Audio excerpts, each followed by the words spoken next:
Happy New Year. I'm going to call the Town of Groton January regular meeting to order. Time is 7:05. 7:08, sorry. I will pass it over to the clerk for roll call, please. Okay, Happy New Year, everyone. Representative Adams. Here. Bailey. No. Burrell. No. Casper. Dinshinbrough. Here. Fetters. I don't see her online. No, she's not there. She is? No, she's Okay. Fitzgerald. Here. Fritchie. He's here. Fox. Here. Frickman. Here. Garner A. Here. Garner M. Here. Gibbs. Here. Good. Hume. Herbert. Johansson. Caden. Luck. Massett. Here. Matter. McElroy. Neifeld. Norman. Aubrey. Parella. Vote is here. Oh, who's that? Can you say who that is, please? Neifeld. Okay, Sorry, I've lost my voice. thank you, Representative Neifeld. Okay. Perry. Powers K. Powers S. Pulaski. Here. Umritz. Here. V.C. Williams. Watson. Here. Wells. Here. Whitney. And I'm Boss. I'm here. 26. 26. We got 26 members. We can declare a quorum. Thank you for the roll call. We'll go to agenda item B, moment of silence and salute to the flag.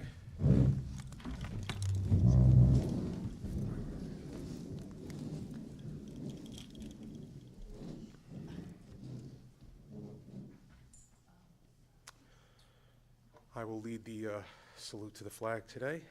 I pledge allegiance to the flag of the United States of America and to the republic for which it stands, one nation, under God, indivisible, with liberty and justice for all. All right. All right, agenda item C, approval of minutes. If there are no objections, revisions, omissions, deletions, I will approve the minutes. All right, minutes are approved, thank you. All right, item D, public petitions. This is the portion of the RTM agenda where RTM welcomes comments from the public. Each presentation should be limited to no more than 5 minutes or less as directed by the moderator, and if possible, submit written comments. Presentations should be limited to the matters pertinent to Groton. The moderator or members through the moderator shall ask questions only in order to clarify the speaker's presentation. Responses may be given by the moderator and/or by the town manager. Individuals should state their name and address for the record, and if you wish to speak virtually, please register by emailing council@groton-ct.gov no later by 4 p.m. on the day of the meeting. Do we have anybody on there? No. All right, we're closing public petitions.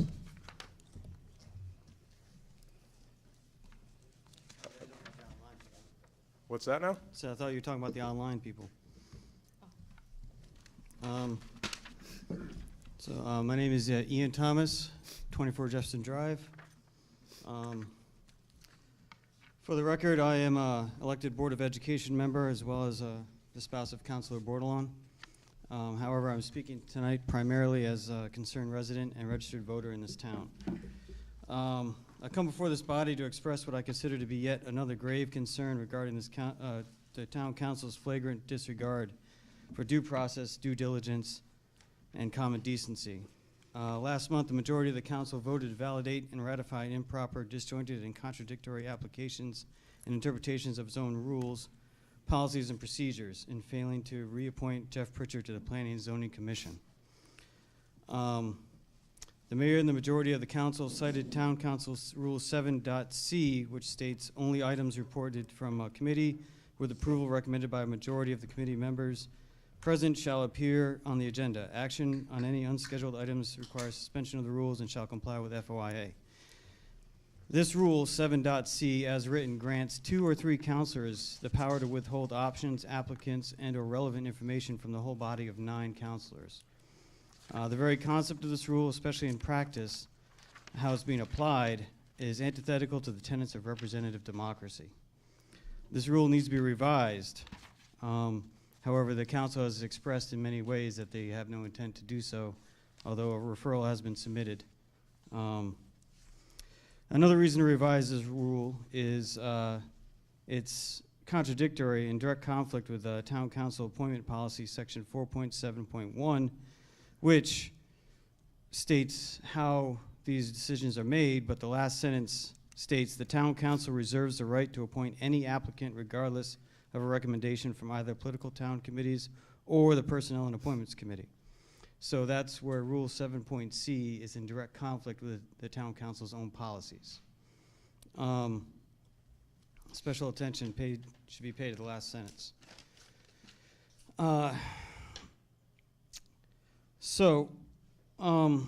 I went on at length. Some of these comments I gave to the council directly last night, and I'll submit them again for the record here. But I did not get to finish my statement last night because I ran out of time. So I wanted to just say that also there was another policy that is violated by this current council's Section 6.4 in the policy states that the Town Council Appointments Committee shall act at its next regular meeting on any appointments put forward by a chair of a body. The Town Council Personnel and Appointments Committee did not act. There was a motion, Point of no order. second. I'm not going to recognize that point of order. This is Public Petitions, Representative Massett. Okay. Thank you. So I just wanted to be able to close my comments. So long story short, motion without a second is not an act. That leaves the action in limbo. So the council failed to act on this in violation of their own policy. But I wanted to close my comments last night, and I'll close it tonight. In fact, in some ways it's more appropriate to do it here. Because we are now into an election year. It is an election season, and this is the time of the year where all the town committees start to recruit candidates. And there's a long history of RTM members who feel motivated to put their name forward to run for council. So I am here to encourage any members of this body or anyone that you may know that may be so inclined, in particular Democrats, to put their name forward to the Democratic Town Committee over the next month or two to get your name in the mix, start going to the meetings. They meet on the last Wednesday of every month, typically around 7 p.m. in this here building. And between now and June is when they start determining who their endorsed slate's going to be. The final vote on that is in July by the committee. But that also is not the final say on the matter. If somehow you're really motivated and you really feel you could do a better job up there on the council, then even if the committee does not endorse you, you are able to primary the endorsed slate. And if anyone has any questions about how the whole process works, I did serve as the nominations chair within the Democratic Town Committee in 2021, so I can guide you through the process. My contact information is phone number 860-908-9350, and my email is encthomas4, 4, Groton@gmail.com. And I'll submit this for the record so it can be included. And I also submitted these comments last night at the town council meeting, so they'll also be a part of the minutes package. So anyone that wants that contact information can find it there. Thank you. smokes. Can you put that in the budget? You need a new clip. Oh, also, just a quick note, I wanted to congratulate Juan Melendez for stepping up and putting his name forward to run for the special election for the 40th District. I'm excited to see youthful minority candidates step forward. Thank you. Yeah, I'll just hold this for now. Anybody here work at Home Depot? All right. I'll hold it for now. All right. Seeing that there's no other public petitions online or here, I'm going to close that out. I'm going to go to item E, receipt of communications. Town Clerk's office was notified that Representative Dudden and Crockett Hubbard would not be here tonight. Just as quick communications for us, I had spoke to our caucus, but I wanted to tell the whole body that in the beginning of this last year, we had requested an audience of the state representation and Senate and the two representatives. What ended up occurring, which I would recommend all of you watch if you haven't watched it, is on December 10th, 2024, they went to the town council to discuss items that were going on at the legislative office building. So I would highly recommend that the town, representative town meeting here, take a look at that. It was pretty lengthy, but pretty much all the information that we had requested was articulated in that meeting. So instead of them having to come back and do it all over again, I think it would just behoove us to be more efficient and do it that way. Okay? Also, I just wanted to notify you all that on January 29th, there will be a meeting here with the Office of Planning and Development to have a group discussion, if I'm not mistaken, correct? And is that at 7 o'clock or is it 6? 5:45. Oh, 5:45, even earlier. All right. And then also, you would receive notification from the Office of the Town Manager that there's a mandatory Robert's Rules training on the 30th, the next day. So hopefully you RSVP that so they know how many people that they're going to be having there. Okay? Any other communications? Okay. All right. Moving on to the Town Manager report, Mr. Burt. I'm actually tonight going to be replaced with Economic Development. They're going to do a presentation. I will, though, email something out All right, thank you. All right, so I'd like to recognize the Economic Development Department, and they can go through their presentation. Thank you. Ready for it?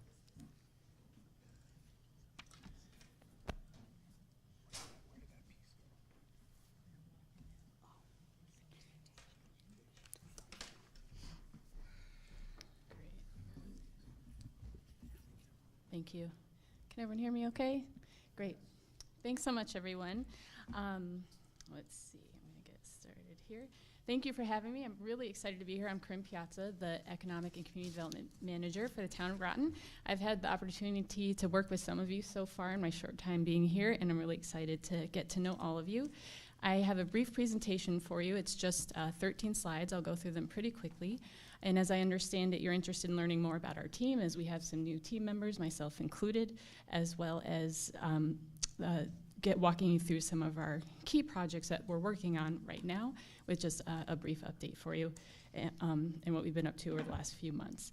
If you could please hold any questions to the end, that would be great, as I may address your question as I get further into the presentation.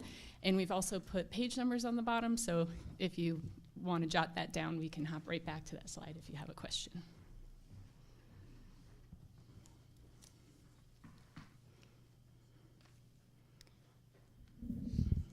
All right, so our division has two different sides to it. So our economic development and community development, and sometimes it's helpful to start with just a snapshot of what that is. This is very, very high level, but it kind of helps folks understand the difference between the two sides of what we do. Our economic development side really has certain guiding documents that help us in our work. That's the Plan of Conservation and Development, also our Economic Development Strategy. We also, of course, work with our elected officials, boards, commissions, and residents. And overall, we're working to empower the Groton community to create an economic future that realizes our full potential. This is including, but definitely not limited to, supporting local businesses, creating housing opportunities, and placemaking. For our community development side, this side of our team administers various grant programs, and these are designed to benefit low and moderate income residents with an emphasis on housing rehabilitation and capital projects. Most of this is funded through the state, which comes with its own set of requirements and reporting, and we provide that administrative support as well to important community-related bodies that are associated with housing, such as the Fair Rent Commission.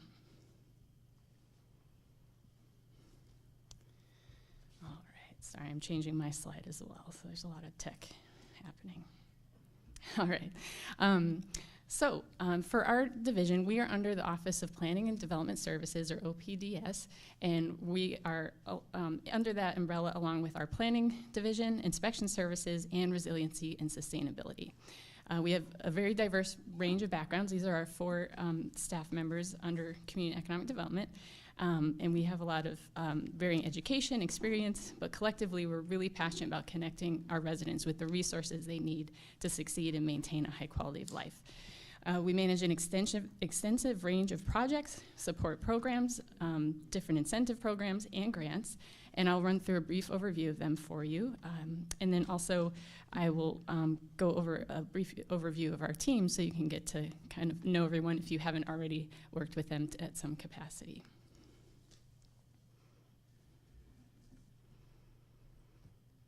Oops, sorry, I didn't want to switch yet.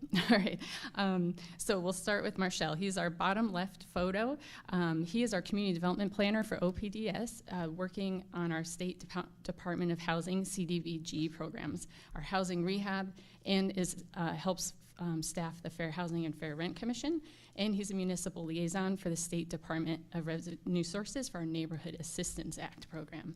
He's originally from South Africa, is a Groton resident, and he's been with our team for a little over 2.5 years. He has an incredible amount of education. He has his master's degree in public administration, a second master's in urban and regional planning. He has research experience in the built environment and has a PhD from Clemson, and that focuses on affordable housing development challenges in small towns. All right, then we're moving on to Clayton. He just came to us from the Parks and Rec Department. You may have worked with him in that capacity. He just started with us last month as the Economic Development Specialist. He is an active community member in his hometown of New London, Connecticut, and brings extensive community engagement and economic development experience to our team. He served on the board of the Southeastern Connecticut Community Land Trust since 2020. He also joined the board of the New London Education Foundation and the board of the Southeastern Connecticut Enterprise Region, and serves on the Economic Development Committee. He, in addition to caring for his community and economic development, he's very passionate about conservation management and green spaces, forests, and wildlife. He's currently obtaining his certification as a Master of Woodland Management through the Connecticut Forests and Parks Association. And finally, he obtained his BA in English from, English Literature from Columbia, and his Master's in Public Administration from University of New Haven. And then Lauren, who many of you may know, she's been with us for over 10 years. She came to us from the retail industry, and she has her institutional knowledge of town process and her extensive experience and really deep passion for the community makes her a true backbone of our team. We couldn't do what we do without her. And then finally, I'll just dive into a little bit of my background. Let me just slide. I have over 15 years of experience across the public, private, and nonprofit sectors, and no matter the sector, my work focuses on creating prosperous places for people to live and do business. And I won't go through my entire resume, but touch on some key experience for you. I most recently came from the Redevelopment Agency of Salt Lake City, where I work closely with our mayor, our elected officials, and residents to collaborate on and accomplish our city's economic development goals. This ranged from the development of wellness-focused affordable housing and retail, to managing over $30 million in tax increment financing, to smaller-scale neighborhood-based cultural district implementation, placemaking, and public art, to name a few. Prior to that, I worked with NeighborWorks Salt Lake, where we focus on equitable access to housing and empowering local residents to spearhead community projects. I was also recently co-teaching a master's course on public-private partnerships for the University of Utah, and was very proud that myself and my co-instructor were the first 2 women to teach a course for the Master's of Real Estate program there. Did somebody just clap? That's awesome. Thank you. Just a few more pointers. For my educational background, my undergraduate degree is from the University of Rhode Island in communications, and my master's is in city and metropolitan planning from the University of Utah. And I would say the trademark of my work is really combining these 2 backgrounds to work with communities to be a conduit between plans and people. And finally, just a little about why I'm passionate about the economic development field. Early in my career, I had the opportunity to participate in a humanitarian project in Guatemala through Whole Planet Foundation, and we were providing microloans to women to start their own businesses and lift themselves out of poverty. This was absolutely life-changing for me and really set my trajectory in my career, and it's really why I'm so passionate and why I'm in this field at all, is to help connect people with the resources they need to utilize their talent and be successful. Finally, although my career's taken me very far and wide, nationally and internationally, I'm originally from Connecticut and very happy to be returning home to contribute to the town of Groton, as well as Connecticut's overall economic well-being. And next, I'll jump into some initiatives that we've been working on in the time since I arrived. So our wayfinding master plan implementation, this project started long before I was here, but we have been just getting it wrapped up, and 4 different signs were recently approved by the town council. The purpose of the program is to create public signage program that establishes a consistent design style for Groton's information and wayfinding, and it includes gateway signage. Again, town council recently approved 4 signs. They're currently being finalized with our fellow departments to ensure they meet state requirements, but also that we don't have redundancy and we're not placing them near other signs that might be too much. Our next steps are applying for the permits from the state, and we'll issue a request for proposals for the signs to be fabricated and then installed. All right, next up is our Small Business Pivot Grant. So this grant program provides funds to support businesses in making essential investments that help them navigate and continue to evolve. This is funded by $100,000 in our ARPA fund allocation. And for businesses, it can be used for infrastructure and equipment, technical services, and non-physical upgrades like software, and also aesthetic improvements. It also can be used for implementing a contingency plan for emergencies. So we partnered with our sustainability division in something they were working on, and they were providing a flood preparedness toolkit to our Mystic businesses to help them get ready for potential flooding. And so we connected those dots that they could use this funding to prepare for that. In round 1, we issued grants to 8 businesses, totaling a little more than $36,000. In round 2, we currently have 5 new applications, which is really exciting. And we had charged our Economic Development Commission with reaching out and spreading the word, so we made this little postcard for them. It's been helping to inform businesses of the opportunity and know where to go to learn about it. And then additionally, we're partnering with Groton City, and we'll be presenting to their EDC in February to spread the word. And their economic development team's been helping distribute the postcards as well and invite local businesses from the city. All right, so we are on to excess properties. As you may be aware, Groton Heights and Pleasant Valley, both RFPs have been issued.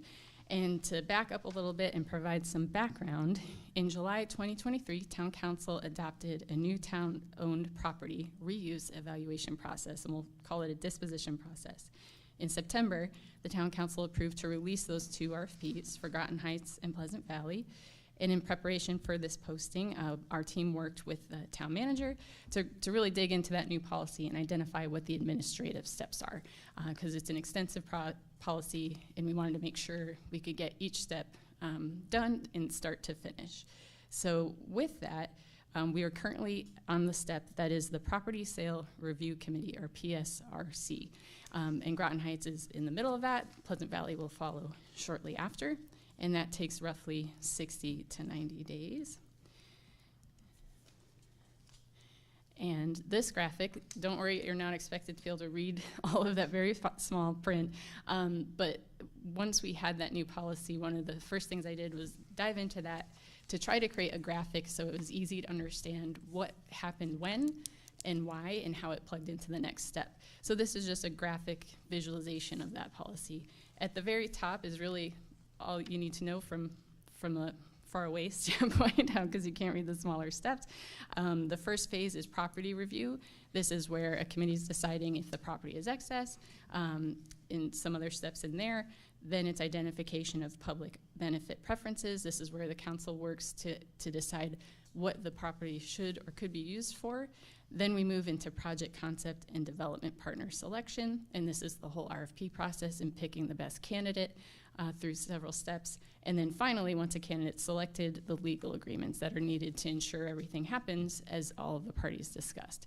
If you can see in that orange column, there's a big yellow "We Are Here" sticker, and basically that is where both Groton Heights and Pleasant Valley are. So they've accomplished all those steps previously, and now we're diving into those pink steps, which is the review committee, and that's the committee that's reviewing the RFPs. So for Groton Heights and Pleasant Valley, every excess property will go through this. The Property Sale Review Committee really only has 4 steps to accomplish their objectives. They receive the RFPs and they do a preliminary scoring. And that's important to note that it's preliminary. They're not choosing the winner per se. It's just to get them very familiar with the content, figure out what they like, if they have additional questions. And then their next step is to discuss those preliminary scores and select a short list for interviews. There's no set number. It depends on how many candidates you get, who has risen to the top. So we don't want to limit them by saying it has to be a certain set number. And they also can identify clarifying questions here if they need a little bit more information. Then the committee interviews their shortlist, and then they decide in that 4th step on who they'll be recommending to town council as that shortlist, and then the town council takes it from there. It's important to know that all of the scoring in the review that they're doing is based on a previous step and what was put in the RFP. So essentially they're seeing how these candidates meet the preferred scope of development that was outlined. So it's not just a subjective review and they're kind of picking what they like. Their role is to make sure that these proposals are meeting what the town council set forth in the RFP. And as far as the schedule, sorry, it's a little small, but on the right there, we're have our upcoming meeting to do our shortlist interviews this week. And then again, Pleasant Valley RFP closes January 21st, and we'll follow the same schedule and process that Groton Heights has gone through. And the meetings are managed through the town manager's office and posted publicly with an agenda.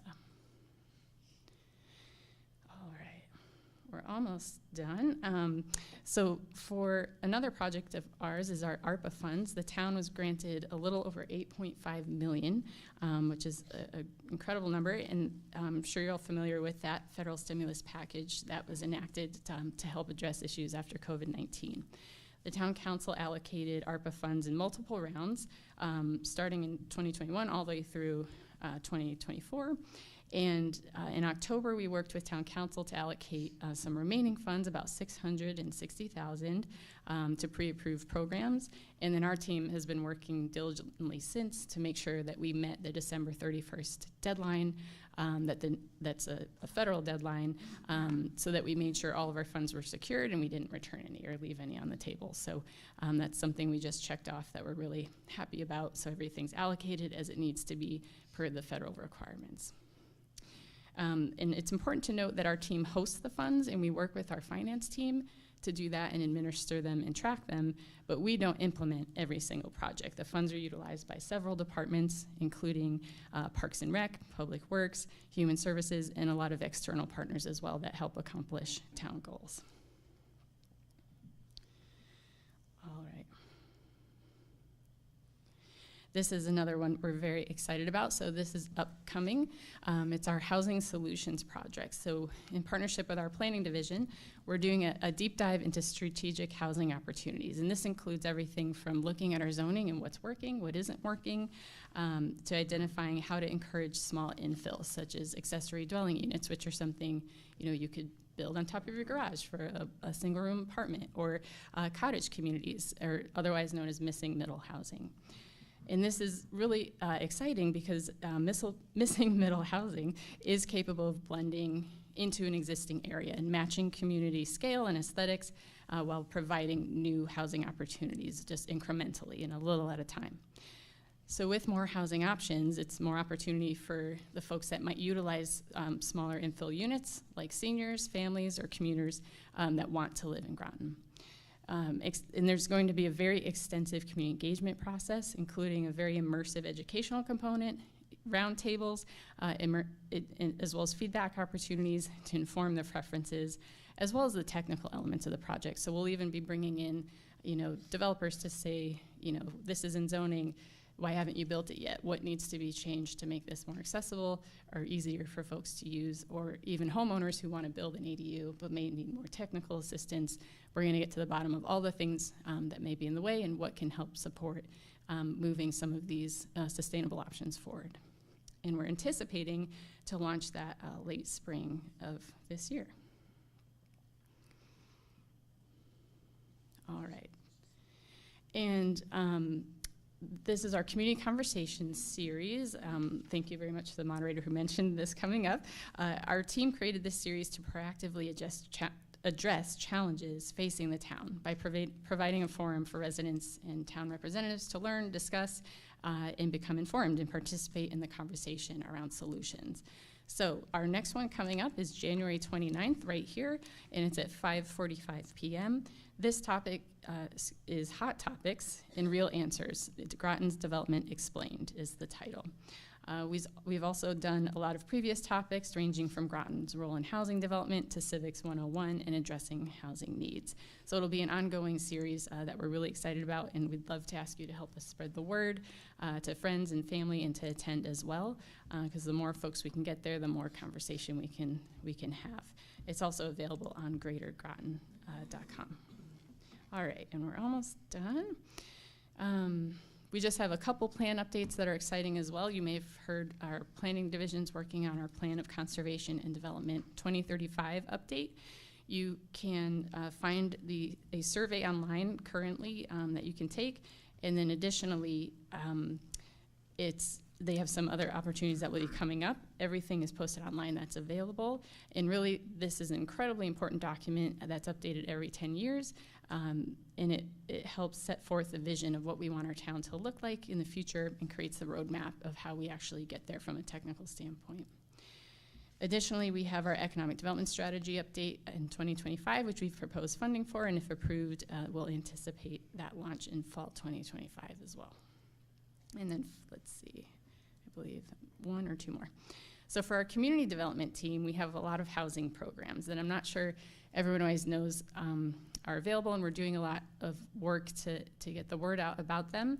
And one in particular, we have sponsored our Mystic River Homes 2024 Community Development Block Grant Project. If anyone's familiar with Mystic River Homes, it's crucial for providing housing for the elderly, and we're supporting their application for major capital improvements, including improving the roof, elevator, and siding. We submitted that application in June of last year. The state did their site visit in September of last year, and we're waiting to learn about that award. Hopefully we get that, because it's a great project. Additionally, we have 2 different housing rehabilitation programs, and essentially these provide, it's a revolving loan fund that provides up to $35,000 in loans to qualifying homeowners for eligible housing repairs. So in 2024, we worked with 9 homeowners and really supported 32 residents as far as who is living in the homes. And several are actually on the wait list because it's such a demand for this program. And we're hopefully able to support some of that wait list with our ARPA funds and under the same parameters. So we're working on that. And then this should be our last slide. just coming up, we have our new team members, and we have a lot that we're diving into and really identifying new opportunities. Those are not limited to creating a strategic communications plan. We're working with our Economic Development Commission on their 2025 goals, and we'll be getting fully staffed, and we're looking to fill our grant writer position as well. So we're happy to return in a few months if that's of interest to you, with an update on how we're doing on all of our projects. And just as a reminder, please help us spread the word about the community conversations, about the POCD survey that we encourage folks to take. And if you're around any small businesses, let them know about the Small Business Pivot Grant as well. And as always, please reach out if you have any questions. So that is it. Thank you so much. Does anyone have any questions before Thank you, Ms. Yeah. Thank you, Ms. Piazza, for giving us such a thorough and detailed update on your department, and I appreciate it as well, Director Reiner, for you being here. I'll open up the floor for any members of the RTM who have any questions. I will ask, though, if you could please send that slideshow to us, because some of us couldn't see it all. So Absolutely. I know they want to look into the details of it. Thank you. Yes, Sure. Representative Powers, S. Thank you, Mr. Moderator. Quick question is, where are we in the plan of economic and community development as far as the state is concerned, and when is that due? Do you mean for the POCD? Yes. So essentially, they've kicked it off, and it should be approved by 2026. I think it's John Reiner, Director of Planning and Development. So by June or July of 2026, we have to have that approved by the state. Okay. So we're on track. I think we're ahead of the curve from a timeline perspective. Yeah. Thank you. Anyone else have any questions? All right, that means you were very thorough, and we appreciate it. Thank you so much. Thank you so much. It's nice right. to meet all of you. All right. Thank you. All right. Again, cannot stress enough to this membership and to the community that on January 29th, 2025, Thrive 55 at 5:45, that just rolls off the tongue. Come on down and be a part of the community conversations. And Mr. Burt, they are available online, the previous ones, is that correct? You can get them through through YouTube on the Groton Municipal Television website. So if you're looking for what's been happening throughout the past year or so, I highly recommend you take a look. All right. Moving on, we did get, there's one, I'm going to go out of order for a hot second. I forgot to mention that Representative Keep is no longer Representative Keep. He has resigned from his position as District 6 representative. He, I believe, is taking a position on the Economic Development Committee, is that correct? Commission? Yes, okay. So, again, I appreciate him for his service and still serving Groton, so that's great. I got a notification from the Office of the Superintendent that they are working hard on the budget right now, so she will not be giving us a report of the Superintendent of Schools this evening. I am going to move on to committee reports. Community Development and Services, there was an intention to have a meeting yesterday. However, if I'm not mistaken, Chair Casper, you did not have a quorum? Okay, and the reason for them going to have this meeting was to have a discussion on item 2024-3329 blight ordinance revisions. And for the folks that don't know here and at home, whenever a legislative ordinance comes up, that it has to come to us, and the reason why is not for us to approve it per se, but item 5.5.5.4 in the Groton Town Charter veto has a mechanism that says it goes to the RTM and we have an opportunity to veto it if we so choose, and we have a certain timeline in order to do that. Unless there is an objection and a willingness for a veto, because they did not have that meeting, we just move along.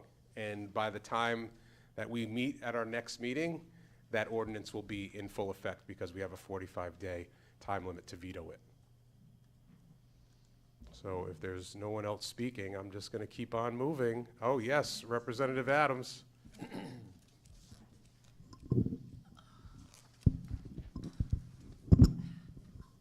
Thank you, Mr. Moderator. Is there a possibility that we could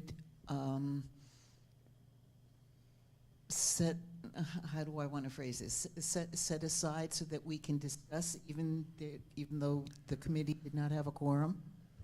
The only option that we have is the mechanism to suspend the rules. And we would suspend the rules 6.5.3, which would eliminate the provision that everything has to go through committee before we discuss it. And you would need a 2/3 vote of the membership present in order to do it. Can we suspend the rules? Are you making a motion? Yes, I would like to make that motion. Okay, motion was made and seconded by Representative Adams, seconded by Dean Shinbrat to suspend the rule 6.5.3, which requires all discussions to go through committee first before discussing it as a whole. We would need 2/3 members present. Right now, we currently have 25 members, so we would need 17, right? 17. Yeah, we would need 17 members to vote in the affirmative. Is there, and I believe this is non-debatable, so we just have to keep on moving. So all those, Mr. Moderator, sorry to interrupt. yes, Could this be a roll call vote, please? sure. Thank you. All right. So we're going to call for a roll call vote on suspending the rules. Okay. Representative Adams? Yes. Bailey? Sorry, he's not here. Oh, 'cause I did it from here. Casper? Yes. Din Shinbrat? Yes. Fetters? I'm sorry. Fitzgerald? Are your wind chimes a yes or a no, Representative Fitzgerald? Yes, I'm sorry. Fritchie? No. Fox? Yes. Frickman? Yes. Garner A? Yes. Garner M? Yes. Gibbs? Yes. Good? No. Hume? Yes. Herbert, nope, sorry. Johansson? Yes. Kaden? Massett? Yes. Matter? Yes. McElroy? Yes. Nifel? Yes. Norman has left. Powers K? Powers S? Yes. Pulaski? Yes. Omritz? Oh, good. I don't think he's Yeah, he online wasn't. anymore. He's So not. we have 24 So we members. have 24 then. We'll need 16 then, wouldn't I believe we already have that? Yes, we do. We Okay. have 19. Watson? Yes. Wells? Yes. Whitney? Sorry, Whitney's not here. Moderator Omblin. I'm a no. You're a no. Motion to suspend the rules passes 21 in favor, 3 opposed? Correct. Okay, so, all right, so now we'll be able to, now that we suspended the rules, we can open up discussion on the item, which, I'm sorry, I just lost my page because I had it. 2024-3329 blight ordinance. So I'm not sure what you would like to speak to, Ms. Representative Adams? Excuse me? Is there something you want to speak to regarding this ordinance? No, I just sort of kind of wanted to give the body the opportunity to talk and ask questions and. Understood. Thank you. All right, so I open up the floor for the discussion. I'll lead it off to you, Chair Casper, since you were a party of one at the meeting.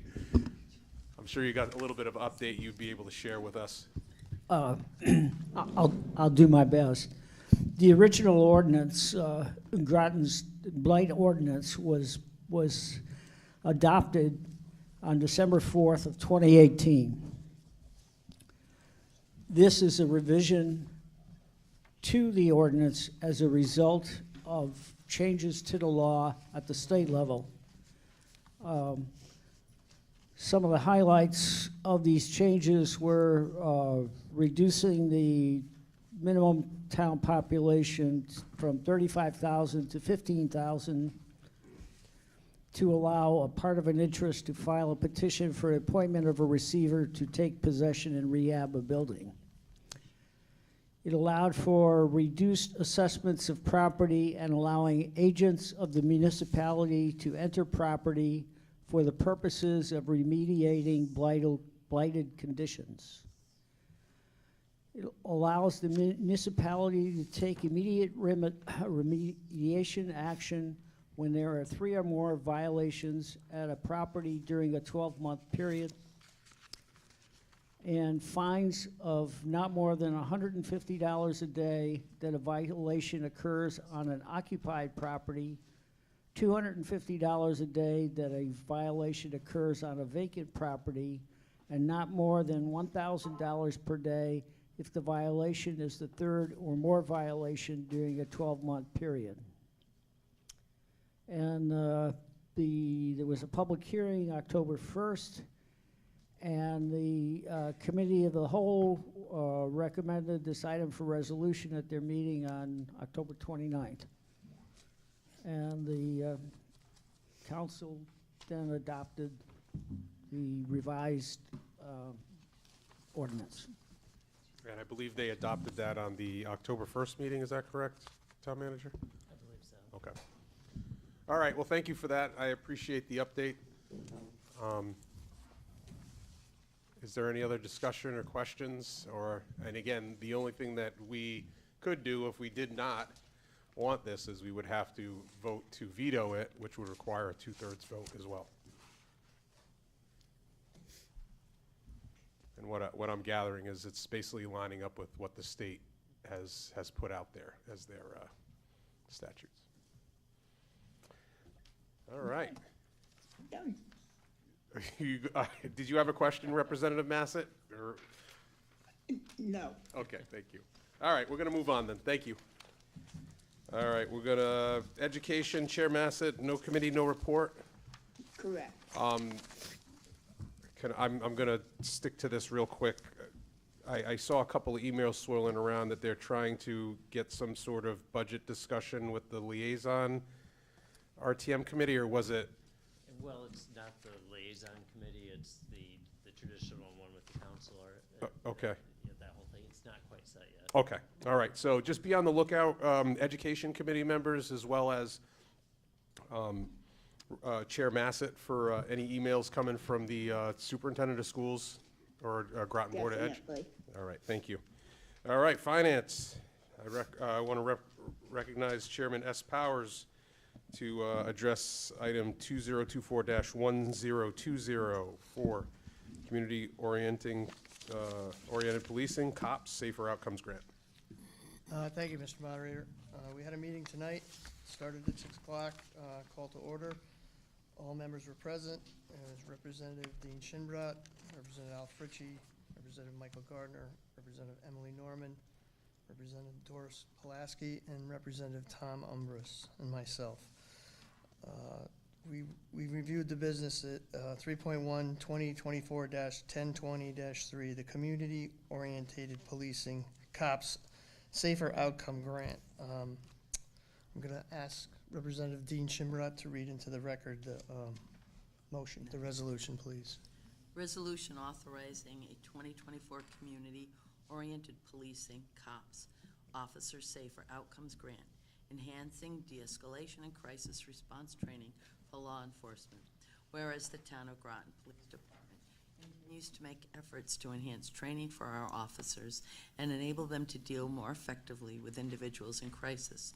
With this in mind, the agency applied for a 2024 COPS Officer Safety Outcomes Grant, enhancing de-escalation and crisis response training for law enforcement. And whereas this grant for law enforcement agency provides funding to state, local, tribal, and territorial law enforcement agencies with the goal of promoting safe outcomes during police encounters with persons in crisis through relevant training of law enforcement officers, support personnel employed by law enforcement agencies, and mental health professionals working on crisis intervention teams as employees of law enforcement agency or under a legal agreement with a law enforcement agency. And whereas, according to the COPS office, community policing is a philosophy that promotes organizational strategies that support the systematic use of partnerships and problem-solving techniques to proactively address the immediate conditions that give rise to public safety issues such as violent crime, nonviolent crime, and fear of crime. And whereas on November 14th, the police department learned that the United States Department of Justice Community-Oriented Policing, COPS, office had awarded the department a grant in the amount of $193,270 under the 2024 COPS Office Safer Outcomes Grant, enhancing de-escalation and crisis response training for law enforcement. Therefore, be it resolved that Town Manager Burt may execute any and all paperwork necessary to satisfy and to accept the grant in the amount of $193,270 from the U.S. Department of Justice COPS Safer Outcome Grant, and to refer the matter to the RTM per Rule 6.5.3. Thank you. So our discussion, we had a brief overview. Hold on one sec, we just need to get a second on that. Okay. Second. Sorry. All right, motion was moved by Dean Shinbrot, seconded by Adams. So, All right, I open up the floor, thank you.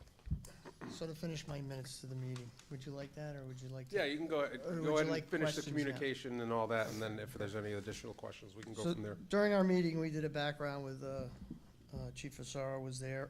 He explained the Department of Justice and the variety of different funds that come from these grants. Talked about, crisis intervention and mental health and how that works, who was going to be using the grant money. It was basically gonna be the plan for spending, which they had put forward in order to get the grant. The entire department will go through some form of it. The funds can be used for a variety of different things, like if two of us were going, one would go to a class, we would actually support the officer who was going to the class with an officer, and the funds would be used so that it wasn't coming out of the town budget for overtime and things like that. The committee asked things about additional training. We talked a little bit about the time constraints for the funding. Was it a matching grant? And it's not.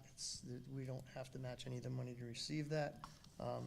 And we brought up some questions about who in the community, if you read the background to it and you read through the grant, who outside of the community would be able to receive funding in order to do training. So that was also discussed. We voted 6 in favor, 0 opposed, 0 abstained, and we adjourned the meeting at 6:12. Thank you. All right, thank you. I open up the floor for any discussion on item 2024-1020, Community-Oriented Policing, COPS Safer Outcomes Grant.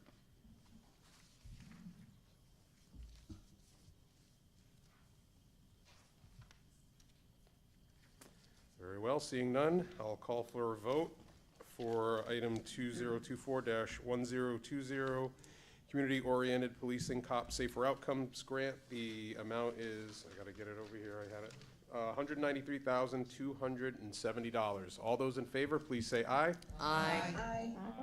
Opposed, please say no. Abstentions. Motion passes unanimously. Thank you very much. If you could just do one more thing for me and approve the minutes from your committee meeting, please. Thought you were done. Make a motion to approve the minutes to our meeting. Okay, motion was moved by Chairman Powers, seconded by Good. All those in favor, please say aye. Aye. Opposed, please say no. Abstentions, motion carries unanimously. Thank you very much. All right, Public Safety Chair Burrill is not here, so I would go with the assumption he did not have a committee or report. No report. All right. No report, okay, thank you. Dean Shinbrot, Public Works. No report. Okay, Recreation, Chair Watson? No report. Okay, and again, for rules and procedures. Again, no meeting. All right. Okay, liaison reports. Any individuals who are on a liaison, please feel free to tell us if there's anything. I know Chair Wells, you're on golf liaison, correct? Is there anything to report? Yes, it's been a busy few weeks.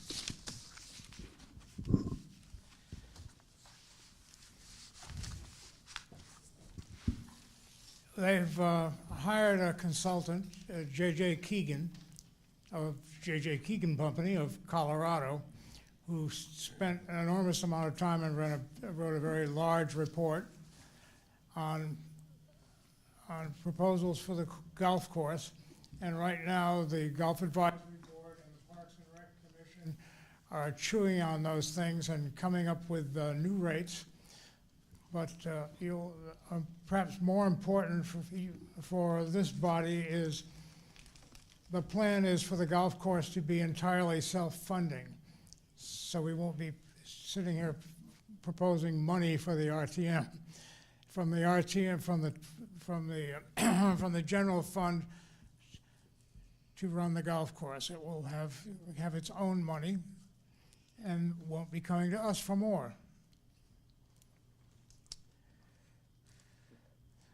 And I would point out one thing that was of interest. If you have 100 acres of parkland in the city, would, oh God, I can't find my notes, would cost $150,000 a year to maintain 100 acres of parkland in the town of Groton. That's with no golf course. People just roaming around it, playing catch. So the course needs about $7 million to bring it up to like-new condition. And it's facing something close to $1.3 million to redo the sprinkler system, the irrigation system for the course. So it's facing some heavy lift. And the revenues, I used to like to give you the revenues and show how they'd increased year over year. Well, they didn't do that last year. It was flat. But expenses, particularly insurance and premiums, have risen. So it's basically in a decline, and they needed to raise fees. So they're thrashing that out because people on the Golf Advisory Board and the Parks and Rec Commission are golfers, and they know they have to pay more, and they want the golf course to continue to be in good shape. One of the things JJ noted about the course was that with the memberships, that the people who pay the least end up having priority on tee times and getting on the course. That's going to change. They're going to have a new, not going to have any memberships anymore. There'll be season passes. They're working out the rates. And it will,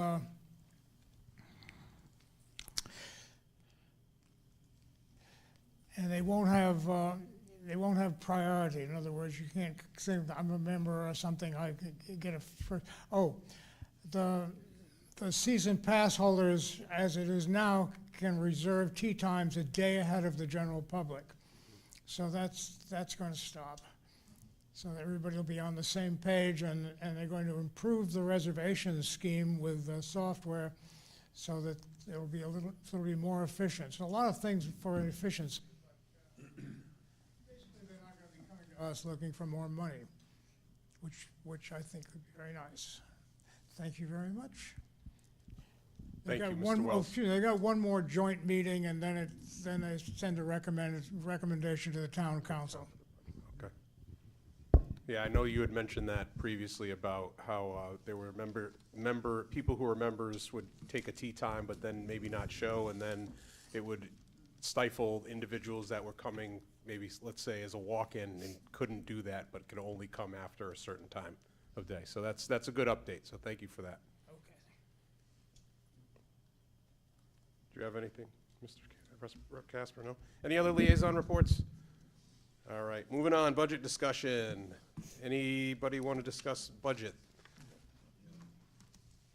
I know the books, it's getting ready, right? It's getting ready. We're in it now, yeah. We're in, the town is in it, all right? And then soon, soon we'll be in it, all right? So, again, make sure you block in a good chunk of time in April, just for us. All right? Maybe in some May days, too, all right? Yeah, I know. All right, thank you. Any other business? All right, the only other thing I want to, again, stress to the public and to you all, if you have not done what Ms. Piazza has said to do, do it, all right? Fill out the Greater Groton survey. If you know a small business owner is in need of some funding, try to look up the Pivot Grant. And for the 29th of January, please show up to Thrive 55. If not, watch it online, 5:45 to have that community discussion. Representative Casper, other business. It's not really business, but one of the things that came from trying to schedule this committee meeting was that people have emails that they're not getting mail with, or they're not even looking at them on a regular basis. So I encourage everyone to look online to see what the RTM is listed for your email. And if that's correct, look at your emails daily, at least for stuff from RTM, because I just, I had at least 2 members who said they did not get the emails. Okay, so maybe we'll have to re-verify that they have the accurate emails. Right, I got Okay. a correction on one, but yeah, I should pass it on to the town also. All right. And again, feel free to contact the town clerk's office to see if you have the correct contact information. Or contact me as well. I'd be happy to do it also. And if I need to, for anybody who does have a committee meeting and you need me to kind of rattle the cages, as they would say in jail terms, to try to get people to show up to the meetings, again, you can still do those online and Zoom as well if we need to do a hybrid option. I'll be happy to whip up those folks to get them. Not specifically whipping anybody, but you know what I mean. All right. All right. I got one more thing on the agenda if anybody wants to entertain it. Yes. All right. Motion has been made by Watson, seconded by S. Powers to adjourn. All those in favor? Aye. All those opposed? All right. We will see you in February. Thank you very much.